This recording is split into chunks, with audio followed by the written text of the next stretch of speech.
Assalamualaikum warahmatullahi wabarakatuh. Perkenalkan, nama saya Manas Salam. Saya dari Desa Tegasari, Jetus Purwokerto. Nomor induk mahasiswa saya 208190002. Saya di sini akan menerangkan tentang pengertian aliran filsafat positivisme yang diampu oleh filsafat pendidikan IPS Bapak Syafiq Humaydi. Lanjut, pengertian aliran filsafat positivisme yaitu dijelaskan oleh tokoh aliran yang biasa disebut dengan Auguste Comte, yaitu tokoh aliran positivisme yang dijelaskan sebagai tahap-tahap yang perkembangan dalam akal budi manusia secara linear bergerak dalam sebuah urutan yang biasanya tidak terputus. Jadi secara sederhana bisa dijelaskan sebagai adanya berkesinambungan dengan teori perkembangan manusia. Lanjut, dalam teori lain, istilah positivisme biasa dijelaskan sebagai acuan yang menguatkan diantaranya dari teori epistemologi atau yang berhubungan dengan pengetahuan, juga pada teori akal budi manusia. Yang menurut Saint-Simon, teori positivisme mempunyai akar dengan aliran empirisme, juga dengan prinsip yang ada pada positivisme yang dikemukakan oleh ahli empiris Inggris, yaitu Francis Bacon. Menurut Muhajir pada tahun 2001 berpendapat bahwasanya adanya teknologi industri pada abad tersebut, positivisme menyebabkan adanya sebuah perkembangan tentang pemikiran ilmu secara universal bagi kehidupan manusia, juga perkembangan pada aliran positivisme. Di antaranya, yang pertama yaitu positivisme sosial, yaitu penjabaran lebih jauh daripada kebutuhan masyarakat serta sejarah. Yang kedua yaitu positivisme evolusioner yang berangkat dari fisika serta biologi yang digunakan dalam mendoktrin evolusi biologi. Yang ketiga yaitu evolusionisme positivisme kritis. Jadi pada positivisme kritis, menurut Auguste Comte, dari hasil analisis epistemologi serta nilai secara efisien di satu pihak, bahwasannya filsafat tersebut tidak lebih dari sebuah metode maupun pendirian. Di lain pendapat, orang mengemukakan bahwa filsafat positivisme yaitu sistem afirma atau biasa dikatakan sebuah konsep tentang dunia serta manusia. Pada aliran positivisme, kedudukan pada pengetahuan diketahui diganti dengan metodologi yang membuat aliran ini menempatkan metodologi ilmu pada ruang alam menjadi sebuah pengetahuan manusia tentang kenyataan. Mungkin sebab akibat munculnya pada paham positivisme karena dari beberapa latar belakang, di antaranya yaitu ketidakpuasan terhadap dominasi positivisme, terutama pada latar belakang yang naturalistik dan deterministik. Yang kedua yaitu relasi pada kepercayaan akan apa yang biasa disebut dengan kemajuan atau progres pada abad ke-19. Yang ketiga yaitu timbulnya reaksi pada pengertian mengenai perkembangan yang telah menjadi mitos yang mencakup. Saya akan menjelaskan terkait sejarah aliran filsafat positivisme. Aliran ini muncul pada abad ke-19 yang dimotori oleh Auguste Comte dengan buah karyanya yang terdiri dari 6 jilid dengan judul The Course of Positive Philosophy. Aliran positivisme merupakan peruncingan tren pemikiran sejarah barat modern yang telah mulai ada sejak ambruknya tatanan dunia abad pertengahan melalui rasionalisme dan empirisme. Positivisme adalah sorotan yang khususnya terhadap metodologi dalam refleksi filsafatnya. Aliran positivisme merupakan istilah yang digunakan pertama kali oleh Saint-Simon sekitar tahun 1982. Positivisme berlandaskan pada empirisme karena kedekatan keduanya yang menekankan logika simbolik sebagai dasar. Prinsip dasar filosofik tentang positivisme dikembangkan pertama kali oleh empiris Inggris yang bernama Francis Bacon. Dalam kajian psikologis, pendekatan pandangan positivisme hubungan erat dengan behaviorisme yang berfokus pada observasi objektif sebagai dasar pembentukan hukum. Tesis tentang aliran ini bahwa ilmu adalah satu-satunya pengetahuan yang valid dan hanya fakta yang mungkin dapat menjadi objek pengetahuan. Paham aliran ini merupakan empirisme yang dalam segi tertentu sampai pada kesimpulan logis, karena pengetahuan apa saja merupakan pengetahuan empiris dalam satu atau bentuk yang lain. Maka tidak ada spekulasi yang bisa menjadi suatu pengetahuan. Sementara itu, pendiri dan sekaligus tokoh terpenting dari aliran ini adalah Auguste Comte yang lahir pada 1798 dan wafat pada 1857. Aliran filsafat ini dicetuskan oleh Auguste Comte adalah anti-metafisis yang hanya menerima fakta yang ditemukan secara positif ilmiah dan menjauhkan dari semua pertanyaan yang mengatasi bidang ilmu-ilmu positif. Comte memiliki semboyan yang terkenal terkait aliran filsafat positivisme, yaitu savoir for prévoir, yaitu mengetahui supaya siap untuk bertindak. Artinya manusia harus menyelidiki dan meneliti beberapa gejala dan hubungan antara gejala-gejala tersebut supaya dapat meramalkan apa yang akan terjadi. Selanjutnya saya akan menjelaskan tentang ciri-ciri filsafat positivisme.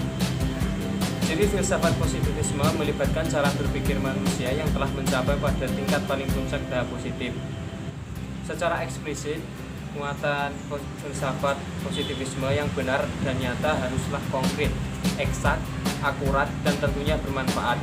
Dengan kata lain, setiap pernyataan yang dinilai positif apabila pernyataan tersebut tidak samar, tidak abstrak, atau sudah jelas buktinya, memberi kepastian dan memiliki ketepatan. Suatu ilmu pengetahuan dianggap benar oleh positivisme apabila melalui metode yang lazim digunakan oleh ilmu-ilmu alam seperti halnya metode observasi, eksperimental, komparasi, dan sebagaimana metode-metode lain yang telah digunakan oleh ilmu-ilmu pasti. Positivisme menolak segala sesuatu yang bersifat samar atau tidak faktual untuk dijadikan objek kajian dalam suatu ilmu pengetahuan. Aliran ini haruslah dapat menggunakan metode-metode khususnya ilmu alam. Adapun fakta ini dari data tersebut harus dapat diukur, ditimbang, dan ditakar oleh metode kuantitatif. Semua ilmu haruslah bersifat positivistik, termasuk ilmu sosial seperti sosiologi. Berikut merupakan bentuk ciri-ciri filsafat positivisme menurut Auguste Comte. Gejala sosial atau budaya haruslah dipandang sebagai gejala alam. Ilmu sosial budaya haruslah dapat merumuskan hukum-hukum atau generalisasi yang mirip dengan ilmu alam. Dan ilmu sosial haruslah menerapkan prosedur serta metode penelitian dengan analisis yang telah ada dan berkembang dengan ilmu-ilmu yang lain. Bismillahirrahmanirrahim. Assalamualaikum warahmatullahi wabarakatuh. Perkenalkan, nama saya Azhar Al-Karomi dari kelas 1 IPS IAIN Ponorogo. Pada kesempatan kali ini saya akan melanjutkan penjelasan dari teman saya, yaitu menjelaskan tentang filsafat positivisme, yaitu yang akan saya bahas yaitu tentang kelebihan dan kekurangan dari filsafat positivisme. Yaitu yang pertama yaitu kelebihannya. Yang pertama, positivisme lahir dari paham empirisme dan rasional, sehingga kadar dari paham ini jauh lebih tinggi daripada kedua paham tersebut. Yang kedua yaitu hasil dari rangkaian tahapan yang ada di dalamnya, maka akan menghasilkan suatu pengetahuan yang mana manusia akan mampu menjelaskan realitas kehidupan tidak secara spekulatif, arbitrari, melainkan konkret, pasti, dan bisa jadi mutlak dan balik. Yang ketiga yaitu dengan kemajuan dan dengan semangat optimisme, orang akan didorong untuk bertindak aktif dan kreatif dalam artian tidak hanya berbatas menghimpun fakta, tetapi juga meramalkan masa depannya. Jadi, manusia akan menjelaskan atau mempraktekkan dari makna kehidupan ini, sehingga rasa semangat tinggi untuk mencapai cita-citanya akan terlihat dengan jelas. Yang keempat yaitu positivisme telah mampu mendorong majunya kemajuan di sektor fisik dan teknologi, yaitu teknologi yang dapat kita rasakan pada saat ini. Yang kelima yaitu positivisme sangat menekankan aspek rasionalis ilmiah bagi pada epistemologi ataupun keyakinan entolik yang dipergunakan sebagai dasar pemikirannya.